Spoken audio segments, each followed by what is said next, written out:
पश्चिम बंगाल के चुनाव के नतीजों के बाद जो घटनाएं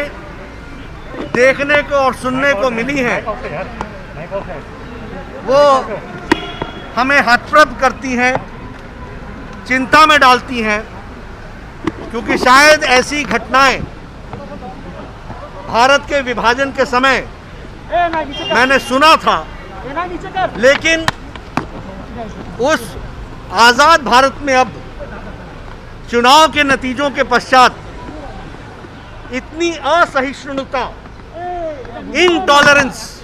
हमने आज दिन तक नहीं देखा है। कार्यकर्ताओं पर जो प्रहार हो रहा है उसको व्यक्तिगत रूप से देखने के लिए और उन कार्यकर्ताओं के साथ इस विपत्ति काल में खड़े होकर के प्रजातांत्रिक तरीके से इस लड़ाई को लड़ने के लिए भारतीय जनता पार्टी कृत संकल्प है। We are committed to fight this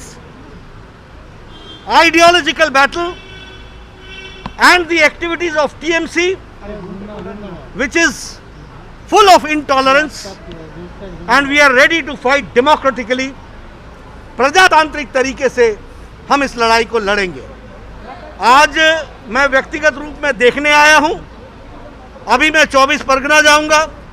बाद में उन कार्यकर्ताओं के घर जाऊंगा जिनकी जीवन लीला चुनाव के नतीजों के कुछ घंटे बाद उनके साथ हुई है, और संतावना तो दूंगा ही दूंगा, लेकिन उनके साथ करोड़ों भारतीय जनता पार्टी के कार्यकर्ता खड़े हैं इस अवस्था में, और निश्चित रूप से उनकी शहादत ज़ाहिर नहीं जाएगी। उनकी आइडियोलॉजिकल लड़ाई हम आगे लड़कर निर्णायक मोड़ तक पहुंचाएंगे।